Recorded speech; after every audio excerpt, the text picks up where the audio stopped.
Third episode tayo. Light. Light. Light.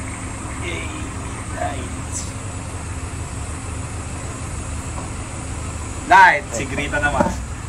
Anong gagawin ko?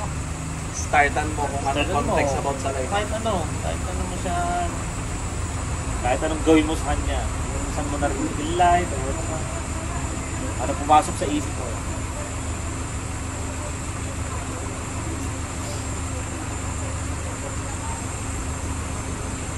Sabi, kailangan ng light para makakita. Gano'n ka-bright yung bright light? Parang gano'n. Para makakita. Oo. Gano'n, yung gano'n, hanggang anong degree siya healthy, parang gano'n para kasi sa'yo. Kasi yung dim light pa din yun eh. Oo. Yung luminosity. Tapos nakakabigay siya ng iba't ibang view, di ba? Bawat taas ng brightness ng light, iba-ibang view yung makikita mo. Pag sobrang taas na light, makakabulag, wala ka nang makikita at all. Oh. Di ba sa ibang bansa, ang ginagamit ng light sa Bartolina, sa atin sa Pinas, ang Bartolina, walang light. Di ba? Pulong lahat. Tapos, puro dark yung makikita mo. Sa ibang bansa ginagamit, mataas na brightness. Tipong mabubulag ka. Paglabas mo, parang gaganon-ganon ka. So, anong question? Kung anong yung dapat level na ng light? level ng light para masabi mong Okay, there's a light. Ikaw? Anong level ng light? Ikaw sasagot mo. Sige. Na-mention ko kanina, nasa sasakyan tayo, na nagkaroon kami ng conversation na isang tropa. Hindi ko alam kung naalala nyo. Na-mention niya, if there's a light, there's a shadow. Lorenzo Ilog. If there's a light, there's a shadow. Alright. Pakinig kay Jomar eh. Pakinig ka sa akin ha. Jomar Salcedo. Ayun, siya, nagme-make sense siya na sobrang, pag titingnan mo siya sa different perspective, sobrang broad niya. Na pag sinabi mong there's a light, there's a shadow, okay. Literally, totoo. Diba? Kasi pag may light, may shadow talaga. At the same time, pwede mo siyang ipasok sa iba't ibang dimension ng ng mindset ng tao. For example, there's a light, there's a shadow. Pag may bobo, may matalino. Diba? Pag may maganda, may pangit. Pag may gwapo, may pangit.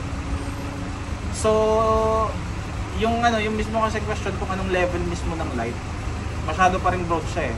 Pero kung i-interpret ko siya na dapat nasa ang level, doon ka sa may shadow. Para makita mo yung balance. Contrast. So, balance light. Balance light. Ito ka nasa gitna. Kasi pag halimbawa na napalapisan mo yung brightness niyan, diba sabi ko nga kanina, mabulag ka. Kasi puro maliwanag na lang yung nakikita mo, hindi mo kita yung dilim sa likod. Kailangan balance eh, para alam mo kung paano le-level. Okay. Kagaya sa buhay. Paano ka le-level sa buhay? Masyado na ba itong madilim? Kailangan ko ng liwanag? O let there be light. Anong kulay ng light? Gusto mo. Sabi mo, di ba may balance light? So ngayon, maraming klase ng light. Maraming kulay ng light. Like, sabi natin merong may warm white, cool white, may... Ano ba yung preference sa light? Literal? Parang ganun? Oo, curious lang ako na anong klase ng light. Gusto mo ba red light? Gusto mo ba ng blue light? Na balance light ha? Blinking lights! Gusto mo na blinking lights? Baka patay ang misis ko, alam niya yung blinking lights. Marami na sa balagtas. Hindi, siguro light. Bakit pwede naman yung blinking kasi makulit ka? O, di ba? Hindi naman yung balagtas. Kasi ko parang madumi ko. Hindi, tol. Sa akin lang. Makinig ka muna, Jo Marie. Ay, playbit sa ganda nasa isip. Oo, wala siya namin. Itchy ba? Doon pala sa may bakla ang gusto. Sabi ko na eh, Barbie. Joke lang yan, misis ko naman. Narinig ko lang yung kay Munggi kanina. Hindi, siguro sa akin, light, level ng light. Siguro sasagutin ko siya na na ito broad na answer to. Pero as long na visible, kung kailangan kong makita. Yun pa lang, siya, Enough na. Basic, So, ano nga, basic ano? expectation. Ano color? Anong kulay? Kulay? Anong mood? Natural Mood light. ba? Natural light. Oh, natural light. So, white ba siya? Off-white? Ito, ano bang tawag dito? Off-white na ilaw to. Off-white. No? Ayun, basta natural light. Parang medyo Wala. cool white to. Medyo cool. Hindi full white, ma-blue eh. Oh. Natu- Natural light nga to. Natural light. Natural light. As long na visible, yan yung basic expectation. Ikaw, Mrs. Sagutin mo yung question mo. Sagutin mo ang question mo. Sino aking mahal? Ang kulit mo, Jomari. Andito ako sa tricycle, ah. Si Jomari. Kaya ka nakakasabit ng Lexus eh. Jomari, ikaw na. Sa akin ano, depende. Iba-iba din. May mga bagay din kasi na, pero madalas, kunwari sa normal na day, gusto ko maliwanag ang ilaw. Gusto mo na maliwanag. Oo. Yung literal na bright light, gano'n. Oo, nagpapadagdag talaga ako ng ilaw. Dagdagan nyo ng ilaw, ganun. Kasi nahihirapan ako pag di ko nakakikita. Malabo ka sa mata niya. Kaya ganun.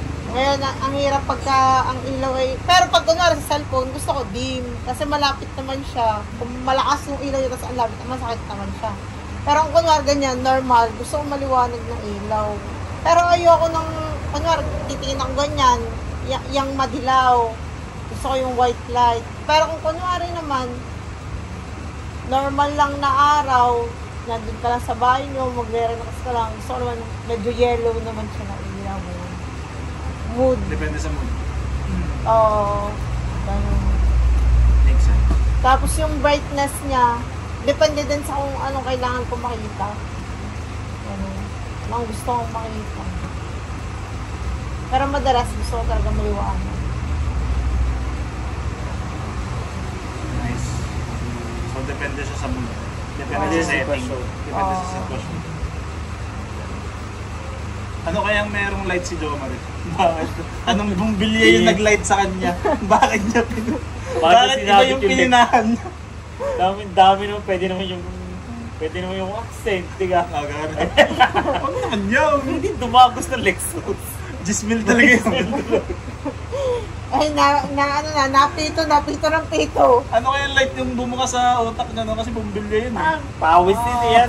Pawis light. Pawis. Ikaw, anong light? Sa akin kanina, nabanggit yung light. Merong May pumitik. yung pumitik sa akin. Kasi di ba Independence Day, kahapon. Ah, hindi. Ang 12 Nung na 12. lang. 12. Nung 12. Yung 12. Wow. Save your life. Nag-iisip ako na magpo-post ako. Happy Independence Day. Eh yun, birthday ng best friend namin na nagpakamatay. Save your So, life. ang pangalan niya pala si Ilaw. Sabi ko, tangin na, hindi ko kaya bumati ng Happy Independence Day. Eh, nagpakamatay Hindi yun. ko kayang Tapos ang birthday niya, Independence Day, tapos siya, nagpakamatay siya. Yun yung ginamit niyang freedom. Hindi ko kayang maging happy doon. Hindi ko kayang bumati ng Happy Independence Day. Kaya yun, so yung light, hindi ko siya nakita as image na ilaw eh. Mas tumagos Tao. dun sa Pangalan ni ilaw. Yun. Pero para masagot yung question na tungkol dun sa ilaw kung gaano ka. Sa akin dim light. Yellow, orange na ilaw. Dim lang.